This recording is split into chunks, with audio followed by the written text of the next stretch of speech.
England versus India, first test first day at হেডিংলে।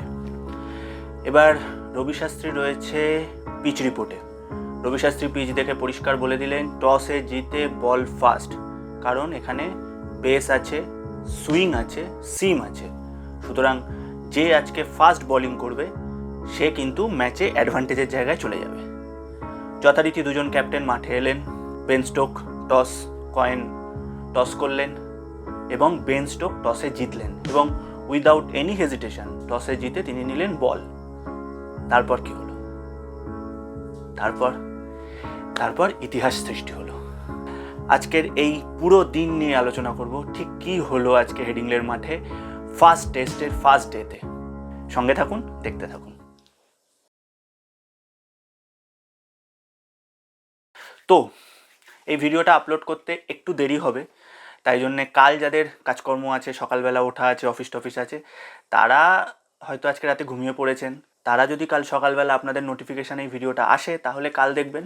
কিন্তু কাল যাদের বিশেষ কাজকর্ম নেই, একটু রিল্যাক্সে থাকতে পারবেন কালকের দিনটা, তারা যারা এখন একটু রাতে জাগছেন তাদের নোটিফিকেশানে যদি এই ভিডিওটা চলে আসে তাহলে টুক করে দেখে নিতেই পারেন। ভিডিওটা কিন্তু আপনাদের ভালো লাগতে পারে। আর যদি ভিডিওটা ভালো লাগে তাহলে একটু সেম জিনিস একটু লাইক করে পরিচিতদের মধ্যে শেয়ার করে দেবেন এবং আমাদের চ্যানেলকে অতি অবশ্যই সাবস্ক্রাইব করবেন। আমাদের ছোট চ্যানেল, আপনাদের সাবস্ক্রিপশান আমাদের এগিয়ে নিয়ে যেতে সাহায্য করবে। আর আমাদের ফেসবুক এবং ইনস্টাগ্রামেও আমরা বিভিন্ন ধরনের কন্টেন্ট দিই, তার জন্য আমাদের ফেসবুক ইনস্টাগ্রাম পেজকেও ফলো করতে পারেন। ডেসক্রিপশানে লিঙ্ক দেওয়া থাকবে। তো কথা বলবো আজকে হেডিংলে টেস্টে কি হলো। আজকে ফার্স্ট ডে ফার্স্ট টেস্ট, যেটা আমি বললাম, টসে জিতে Ben Stokes without any hesitation তিনি বোলিং করার সিদ্ধান্ত নেন এবং তখন অবধি মনে হচ্ছিল যে সেই সিদ্ধান্ত একদম ঠিকঠাকভাবেই ঠিক হয়েছে, একদম ঠিক দিকে যাবে। তারপর যশস্বী জয়সওয়াল এবং KL রাহুল ব্যাট করতে নামেন এবং প্রায় 100 রানের পার্টনারশিপ হয়। আমি কেন বললাম শুরুতেই যে ইতিহাস তৈরি হয়েছে, প্রথম আজকে একটা হিস্ট্রি হয়েছে, হিস্ট্রি ঠিক বলা যায় না, একটা রেকর্ড হয়েছে। 2012 সালের পর প্রায় 12 বছর বাদে 20 ওভারের বেশি কোনো একটা পার্টনারশিপ, ওপেনিং পার্টনারশিপ সার্ভাইভ করেছে, যেটা আজকে ইন্ডিয়া সেই রেকর্ডটা সার্ভাইভ করেছে। 20 ওভারের বেশি আজকে without any loss partnership, opening partnership চলেছে ইন্ডিয়ার। 93 রানের পার্টনারশিপ হয় ফার্স্টে। জয়সওয়াল এবং KL রাহুল অত্যন্ত ভালো খেলেছেন। আমি স্পেশালি বলবো KL Rahul was looking in a very fine touch. আজকের এই পুরো খেলা দেখে আমি এইটাই পুরো পরে আসছি। আজকে KL রাহুলকে অত্যন্ত রিল্যাক্স এবং অত্যন্ত সাটল লাগছিল। KL রাহুলিশ একটা ক্রিকেট খেলেছে এবং যথারীতি যশস্বী জয়সওয়াল খুব ভালো খেলেছে। যশস্বী জয়সওয়ালও খুব প্রপার এবং পজিটিভ, যেভাবে যশস্বী জয়সওয়াল খেলে সেভাবেই খেলেছে। জয়সওয়াল আজকে 100 করেছে, অত্যন্ত ভালো একটা ইনিংস খেলেছে। KL রাহুলও অত্যন্ত ভালো একটা ইনিংস খেলেছে। KL রাহুলও 50 করেছে। KL রাহুল ভালো খেলছিল, একটা শট একটু টেকনিক্যালি ভুল KL রাহুল খেলে ফেলেছে। KL রাহুল আউটসাইড অফ স্টাম্পের একটা বলকে জাস্ট একটু ওর এলবোটা বেন্ড হয়ে যায়, বলটা বাইরের দিকে খেলতে গিয়ে স্লিপে আউট হয়ে যায়। যদিও ওই জায়গায় KL রাহুল খুব ভালো স্ট্রোক খেলছিল, কভার ড্রাইভ খুব ভালো খেলছিল, কিন্তু ওই একটা বল যা হয় আর কি, আউট হয়ে গেছে KL রাহুল। এবং তারপর নামে সাই সুদর্শনের আজকে টেস্ট ডেবিউ ছিল। ওকে ক্যাপ প্রেজেন্ট করে চেতেশ্বর পূজারা এবং চেতেশ্বর পূজারা আজকে একটা পোয়েটিক জাস্টিস বলা যেতে পারে। সাই সুদর্শন নাম্বার 3-তে খেলে এবং চেতেশ্বর পূজারাই তাকে ক্যাপটা দেয়। সাই সুদর্শন, আমরা হয়তো ভাবছিলাম সাই সুদর্শন ওপেন করবে, কিন্তু না, সাই সুদর্শন নাম্বার 3-তে খেলেছে এবং এটাও আমি বলবো একটা অত্যন্ত ঠিক ডিসিশন, কারণ আমরা লাস্ট ইয়ার অস্ট্রেলিয়াতেও দেখেছি জয়সওয়াল আর রাহুলই ওপেন করেছিল এবং আমি এটা বিশ্বাস করি যে রাহুল, জয়সওয়াল এবং ইভেন শুভমান গিলও ওপেনিংয়ের প্লেয়ার, সুতরাং এদের ওপেনিংয়ে খেলা উচিত। যদিও শুভমান গিল আজকে নাম্বার 4-এ খেলেছে, কেমন খেলেছে সেটা নিয়ে আমি পরে আসছি।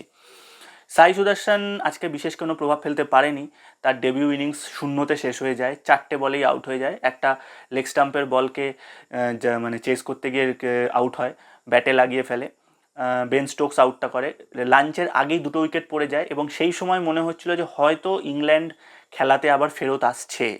যখন লাঞ্চ হয় তখন 2 উইকেট পড়ে যায় এবং সেই সেশনটাও শেয়ার্ড সেশন হয়। কিন্তু তারপর যা হলো তা একটা রূপকথা বললে কম বলা হয়। তারপরে এলেন শুভমান গিল অ্যাট নাম্বার 4 এবং শুভমান গিল আর যশস্বী জয়সওয়াল অসাধারণ একটা পার্টনারশিপ করেছেন, 100+ রানের পার্টনারশিপ। দুজনেই খুব ভালো খেলেছে এবং আজকে আমার শুভমান গিল, জয়সওয়াল এবং ইভেন রাহুলকে দেখেও আমার যেটা মনে হচ্ছিল যে they are looking very comfortable, they are feeling comfortable, যেটা আমার কাছে আজকে ভীষণ ইম্পর্ট্যান্ট এবং ভীষণ পজিটিভ মনে হয়েছে। যে বেশ কিছুদিন আগে অবধি যখন আমরা টেস্ট ম্যাচগুলো দেখছিলাম, আমাদের কোথাও মনে হচ্ছে যে কোথাও একটা ডিসকমফর্ট রয়েছে। সেটা প্লেস নিয়ে আমি বলছি না, একটা খেলার জায়গা থেকে ডিসকমফর্ট রয়েছে, মানে বারবার মনে হতো যে ও বাবা আউট না হয়ে যায়, আউট না হয়ে যায়। আজকে কিন্তু কোথাও সেই জিনিসটা মনে হয়নি, যে এটা আমার কাছে ভীষণ পজিটিভ বলে মনে হয়েছে।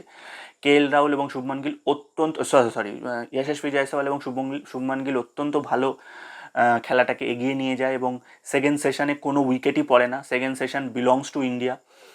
এবং তারপর আনফর্চুনেটলি যশস্বী জয়সওয়াল আউট হয়ে যায়। একটা খুব সুন্দর বল বোল্ড হয়ে যায় যশস্বী জয়সওয়াল, বলটা ভেতরে ঢুকে আসে। যাই হোক, তারপরে ঋষভ পান্ত নামে এবং ঋষভ পান্ত নেমে প্রথম ওভারেই বেন স্টোককে একটা মাথার ওপর দিয়ে একটা 4 মারে এবং ঋষভ পান্ত বুঝিয়ে দেয় ঋষভ পান্ত কী করতে এসছে। এবং ঋষভ পান্ত আজকে যে পজিশনে খেলেছে একদম খুব কমফোর্টেবল লাগছিল। আমি আজকে একটাই কথা ইন্ডিয়ার ব্যাটিং নিয়ে বলবো, যে Indian batting is looking comfortable, এইটা আমি বলবো। ঋষভ পান্ত একদমই ঋষভ পান্তিশ ইনিংস খেলেছে।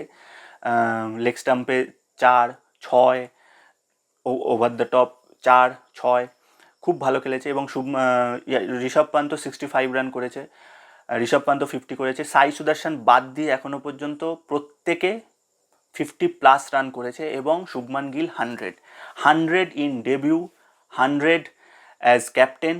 সুতরাং এটা শুভমান গিলের কাছে কিন্তু একটা মারাত্মক অ্যাচিভমেন্ট।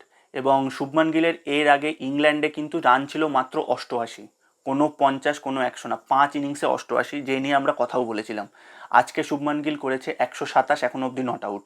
এবং আমি কিন্তু মানে খুব পজিটিভ দেখছি শুভমান গিলকে। শুভমান গিল যদি এইভাবে খেলে তাহলে কিন্তু 500-600 রানের যদি একটা সিরিজ শুভমান গিল খেলতে পারে, তাহলে কিন্তু শুভমান গিল অত্যন্ত পজিটিভ জায়গায় থাকবে। এবং আমি শুভমান গিলের আজকে একটা রিল দেখছিলাম, আমরা আপলোডও করেছি, আমাদের চ্যানেলে আছে। সেই রিলে কিন্তু শুভমান গিল মানে একটা ইন্টারভিউয়ের একটা পার্ট আমি আপলোড করেছি। ইন্টারভিউতে শুভমান গিল বলছে যে আমি এই সিরিজের বেস্ট ব্যাটার হতে চাই। And it sums up Shubman Gill, যে শুভমান গিল কিন্তু ক্যাপ্টেন্সির থেকেও ব্যাটিংকে গুরুত্ব দিচ্ছে, যেটা যেবারই কথা। ডেফিনেটলি ক্যাপ্টেন্সির প্রেশার শুভমান গিলের ওপর আছে, কিন্তু শুভমান গিল কিন্তু ব্যাটিংকে গুরুত্ব দিচ্ছে, সেটা কিন্তু আজকের খেলায় বোঝা গেছে। Shubman Gill was looking extremely comfortable in the pitch. Shubman Gill খুব ভালো খেলেছে এবং শুভমান গিল 100 করার পরে একটা মানে যাকে বলে একটা ওয়ার ক্রাই ঠিক বলা যায় না, মানে একটা জেতার পর যে একটা উল্লাস হয়, সেটা থেকে বোঝা যায় যে শুভমান গিল কিন্তু যথেষ্ট প্রেশারে ছিল। যদিও এখনও পর্যন্ত সবে ডে 1, খেলা এখনও অনেক বাকি, ইংল্যান্ডের ব্যাটিং বাকি আছে। কিন্তু আমি প্রথম দিন যে খেলাটা দেখে বুঝলাম সেটা হচ্ছে ইন্ডিয়া খুব পজিটিভ একটা জায়গায় রয়েছে। আজকে ইন্ডিয়া 360 রানের কাছাকাছি করে ফেলেছে, 359 ফর 3, এবং থার্ড সেশনে কোনো উইকেট পড়েনি, যেটা ভীষণ পজিটিভ। এবং যদি কালকে ঠিকঠাক খেলা চলে, এরা দুজন টিকে যায়, ঋষভ পান্ত যদি 100-র কাছাকাছি যায় এবং শুভমান গিল 150 করতে পারে, এরপরে করুণ নায়ার আছে, করুণ নায়ারও খুব কনফিডেন্ট থাকবে, কারণ করুণ নায়ারও অনেক দিন বাদে ব্যাক করছে ইন্ডিয়ান টিমে। সুতরাং সেক্ষেত্রে কিন্তু আমি প্রায় 450-500 দেখছি। যদি 500 রানের কাছাকাছি ইন্ডিয়া করতে পারে ফার্স্ট ইনিংসে এবং লাঞ্চের মধ্যে করতে পারে, তাহলে কিন্তু ইন্ডিয়া খুব ভালো একটা জায়গায় থাকবে, কারণ ইন্ডিয়ার বোলিং কিন্তু স্ট্রং। তখন কিন্তু ইন্ডিয়ার বোলিং আরোই চড়ে বল করতে পারবে। জাসপ্রীত বুমরার নেতৃত্বে ইন্ডিয়ার বোলিং টিম কিন্তু মানে বোলিং স্কোয়াড কিন্তু ইজ ভেরি গুড। ইন্ডিয়া করুণ নায়ারকে আজকে খেলিয়েছে, ঋষভ পান্ত, প্রসিদ্ধ কৃষ্ণ এবং জাসপ্রীত বুমরা রয়েছে, জাদেজার সাথে গেছে, এবং শার্দুল ঠাকুর, নো ওয়াশিংটন সুন্দর ইন দ্য টিম। তো আজকে ফার্স্ট ইনিংস দেখে, মানে ফার্স্ট ইনিংস বলবো না, ফার্স্ট ডে দেখে আমার কিন্তু যথেষ্ট পজিটিভ লাগছে ইন্ডিয়াকে। এবং অলরেডি 3 উইকেট পড়েছে, যেটা আমরা এক্সপেক্ট করছিলাম যে হয়তো ওপেনিং মানে কেমন হবে বা টপ 3 টপ 4 কেমন পারফর্ম করবে। এবং আজকে কিন্তু কোথাও আমার ইংল্যান্ডের বোলিং একটু টিমিড লাগলো। বেন স্টোকস অনেক বেশি বল করেছে, অনেক বেশি ওভার করেছে। জশ টংকে কিন্তু মোটেই আমার খুব একটা রিদিমে লাগলো না। জশ টংকে কিন্তু অনেক মেহনত করতে হবে বলে আমার মনে হচ্ছে। ক্রিস ওকস ঠিকঠাক, শোয়েব বশিরকে খুব একটা আমি রেট করব না, শোয়েব বশিরও ঠিকঠাক। বেন স্টোকস উইকেট পেয়েছে, ক্রিস ওকস ভালো বল করেছে।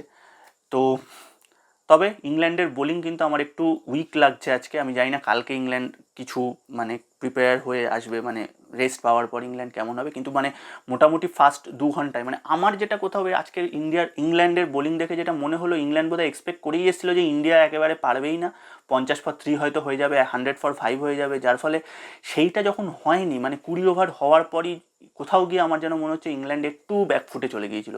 ফার্স্ট সেশনেই ইংল্যান্ড একটু ব্যাকফুটে চলে গেছিলো, যার ফলে ফার্স্ট সেশনের লাস্টের দিকে যখন উইকেটটা পড়ে লাঞ্চের ঠিক আগে সাই সুদর্শন যখন আউট হয়ে যায়, তখন ইংল্যান্ড বোধহয় সেকেন্ড সেশনে একটু শুরুটা করেছিল, কিন্তু আলটিমেটলি আমার মনে হলো যে মানে England is not on song, যেটা জেনারেলি আমরা দেখে অভ্যস্ত, এবং ব্রড অ্যান্ডারসন নেই, জফরা আর্চার নেই, সুতরাং সেক্ষেত্রে কিন্তু ইংল্যান্ডের বোলিংটা উইক লাগছে এখন, যেটা মনে হচ্ছে।